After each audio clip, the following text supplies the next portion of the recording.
কারণ এই জামাত ইসলাম আর আওয়ামী লীগের মধ্যে কোনো পার্থক্য নাই। 5 তারিখের পর থেকে এখনো পর্যন্ত জামাত ইসলামের অনেক নেতার বাড়িতে আওয়ামী লীগের লোকজনকে লুকিয়ে রাখা হয়েছে। বাংলাদেশ জামাত ইসলামী আজকের মূল ভিডিওটা মূলত তাদেরকে নিয়ে যারা পূর্ব পাকিস্তান থেকে বাংলাদেশ হোক সেটা চায় নাই। তারা বাংলাদেশের একটা অপশক্তি, পাকিস্তানি অপশক্তি। তাদের এই দেশের রাজনীতি তো পরের কথা, ওই নামে এবং ওই ব্যক্তিরা এই দেশের নাগরিকত্ব পাওয়ার তাদের আমি মনে করি মরণোত্তর নাগরিকত্ব বাতিল করা উচিত, কারণ তারা এই দেশের স্বাধীনতা চায় নাই।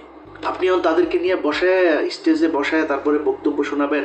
পিছনে দেখে ওই যে শফিকুল ইসলাম মাসুদ চোখ বন্ধ করে মনে হয় বিশাল ধ্যানে আছে, মানে ওর বাপ ওই সন্তোষ শর্মা বক্তব্য দেয়, ওর বাপের বক্তব্য শোনা মধুর স্টেজে দাঁড়ায় রয়েছে, পিছনে বডিগার্ডের মতো সোহরাওয়ার্দীর বডিগার্ড শেখ মুজিবের মতো ওইভাবে দাঁড়ায় আছে। শুধু শাস্তি না, সারা জীবনের জন্য তাদেরকে নিষিদ্ধ করতে হবে। আপনি 2 দিনের মাথায় মাফ করে দেন, আপনি তাদেরকে মাফ করে দিচ্ছেন এত তাড়াতাড়ি। নিশ্চয়ই চাচা মিয়া ভিডিও টিডিও কোনো মমতাজ কারোর সাথে মনে হয় আকাম কুকামের কোনো ভিডিও আপনার আছে আওয়ামী লীগের কাছে বা রয়ের কাছে, এই জন্য আপনি বক্তব্য দিতে বাধ্য হয়েছেন। ওইটা আপনার বক্তব্য হওয়ার কথা না। আমি একজন মানুষ হিসাবে, সুস্থ মস্তিষ্কের একটা মানুষ হিসাবে এটা আমি মনে করি না। হয় আমি পাগল হয়ে গিয়েছি, নাহলে আপনার কোনো ভিডিও টিডিও কিছু একটা আছে, নাহলে আপনি মাফ করতে পারেন না। আপনার ফাঁদ মারা গিয়েছে, এইটাই আপনাকে নিতে হবে।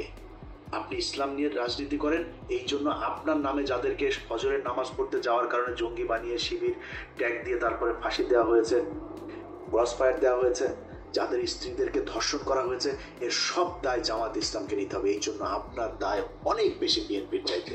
এই কষ্ট আপনাদের উপরের এই তাহের ঠাকুরের মতো, এই তাহের মিয়ার মতো এরকম 2-4 জন রয়ের এজেন্টকে নিয়ে আপনি এই পুরো দেশের সব মানুষকে বিপদে ফেলতে পারেন না।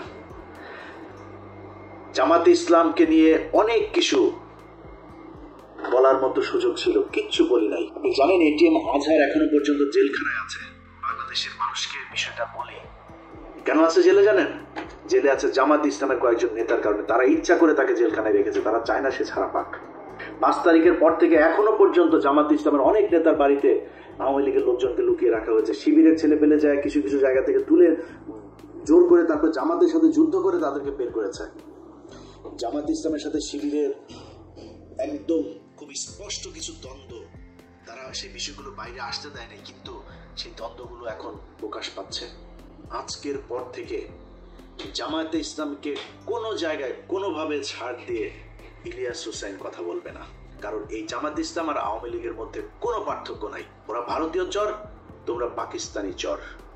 আমরা পাকিস্তানের সাথে প্রচন্ড ভালো সম্পর্ক রাখতে চাই, কিন্তু তুমি পাকিস্তানের হয়ে এই দেশের বিরুদ্ধে, মানুষের বিরুদ্ধে যুদ্ধ করে তারপরে এই দেশে এসে রাজনীতি করবা। রাজনীতি করতে এসে যখন যার দিকে মনে চায় তার পক্ষ হয়ে কাজ করবা, আর তোমারে আমরা কোলে তুলা নাচবো, এটা মনে করার কোনো কারণ নাই।